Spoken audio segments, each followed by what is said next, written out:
মা, ওরা আমায় এভাবে কেন মারলো? মা মা আমি তো যেমন কাজে যাই সেরকমই কাজে গিয়েছিলাম, কিন্তু আমি তো জানতামই না যে আজই হবে আমার শেষ দিন।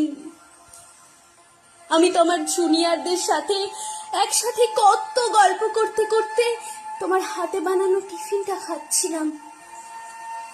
তখনও যদি একটু বুঝতে পারতাম। রাত অনেকটা হয়ে যায়, আমি ওয়ার্ডে তখন একা। ওরা আমার সাথে ছি।